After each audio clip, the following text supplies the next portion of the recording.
Yo, thanks for tuning in. I hope you enjoyed the first video. If you haven't seen it yet, I'd watch it because it will give this one some context. Also, we've made this video purely for those in year 11 plus because we think it can address situations or circumstances they might be in. So if you're not in year 11 yet, I'd say switch off this video because it won't apply to you directly. Great. So I hope you enjoyed the first one. I really want to just cover two quick things in this. I wish I kind of heard this when I was in that year 11, year 12, year 13 or college or wherever you're at this age. But I think it's so hard as Christians to know how to respond in certain situations, because in so many environments and cultures we'll be in, we'll see things which are seen as acceptable, which are normal, or things we're encouraged to do. But we have this kind of inner church dilemma, I think I called it, inside us. We're like, oh, I thought church told us not to do this. But how do you go from that place to actually having a personal conviction, actually feeling myself, no, I don't want to do this because I know the damage it could cause. And I think there's so many things I could go into, so many different roads I could go down. But I think the main kind of things is mainly revolves around a party culture of drinking a lot, experimenting with drugs, smoking different things, having sex and all things before that. I don't want this to be a cringy video, but it's really come from a place of honesty, a place where we as leaders have been in and wish we knew this stuff when we were that age. So I'm going to look at two simple analogies. So on to the first one.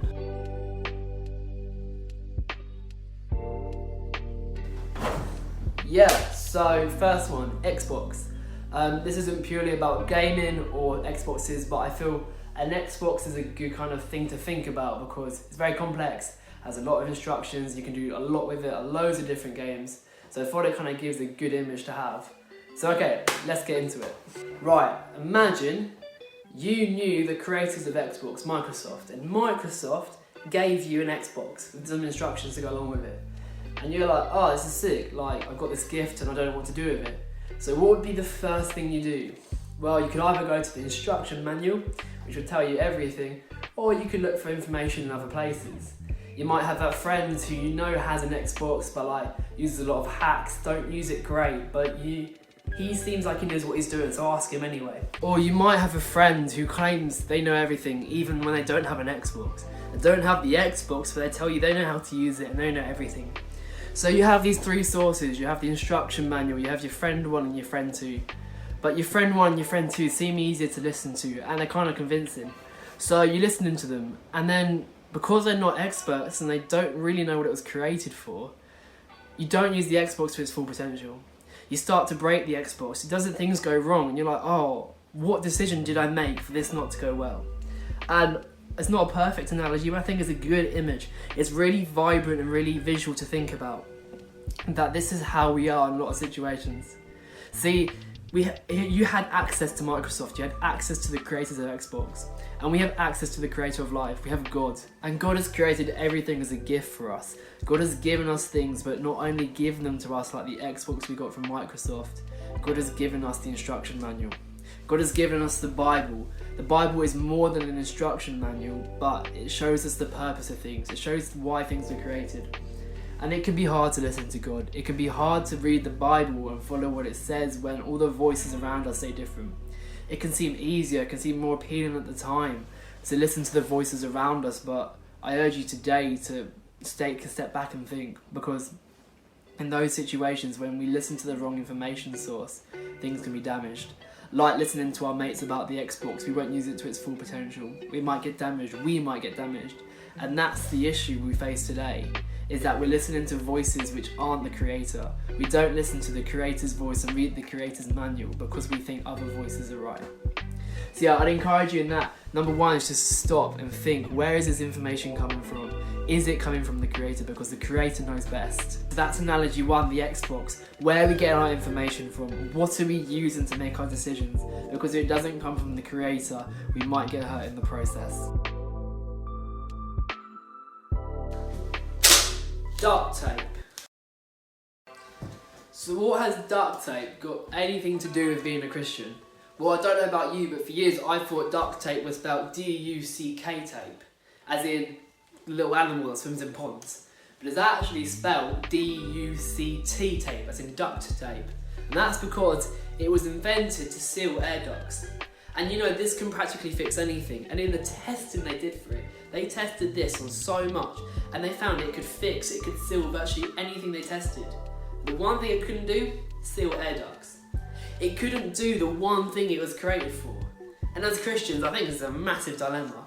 I think for the history of humanity, for the history of the church, Christians have become to know things which we weren't made for. We're known for things that aren't our purpose. We're known for things God didn't make us to do. So, what did God create us to do? God created us to live for His glory. But why? I could have spent the next couple of minutes rambling on, but there's a sick rapper called KB, Christian guy, and he explains this really well, so watch this. Glory is God's holiness shining for all to see. It's intrinsic glory, which means that it's a glory that flows from out of Him. He gets it from Himself. He doesn't need it from anywhere else. He doesn't learn to be glorious. He didn't train for it. He didn't grow into it. He defines it. Anything that you can say is glorious has borrowed that glory from God. Everyone else's glory is learned, developed, temporary, and limited. Your glory will fade. Beautiful young lady, your beauty will fade. Your ability, young athlete, will fade. Your fame, KB, will fade. But His glory will go on forever. The glory of God is the holy manifestation of His brilliance, His beauty, and His wonder. And here's the kicker. Everything was created for that glory. The goal, not just for your life, but the goal for the entire universe, is to be a manifestation of the brilliance and the beauty and the wonder of God. To give God glory is not to give Him something that He didn't already have, but it's lining up with who He is. Your purpose is to live in a way that says true things about the glory of God. Your purpose is to live in a way that says the true things about the glory of God. That is it. That is literally it. And this is so powerful because in the situations you find yourself in, talking to your schoolmates and social gatherings, you can reveal a hope to them, a purpose to them which is greater than their situation. You can be a witness. God calls us His ambassadors. An ambassador is a representation, a representative of the King in a foreign land. And that's what we are. We're here on this earth as ambassadors for God. We represent Him not for the sake for Him to get more glory because He can't, but so others can see the goodness of God and the hope for their life. If you're struggling with anything I spoke about today, or you're struggling with a whole sense of shame or guilt, know that God has already paid the price. He's already sent Jesus to die, and He's already taken away the things you've done. Jesus died for the things you did yesterday. Jesus died for the things you'll do today, and He dies for the things you're going to do tomorrow. It's already happened. God isn't waiting there with something to hit you. God hasn't turned His back on you, shunned you away. He is standing here with open arms, ready to welcome you back. And that's how we live in the greatest freedom of all. We don't have to live our lives proving to Him that we're worth it, because He has already shown us that we are worth it. So yeah, let's live our lives not based in a hustle, not trapping ourselves into the things of this world, but let's live free and let's live displaying the true glory of God.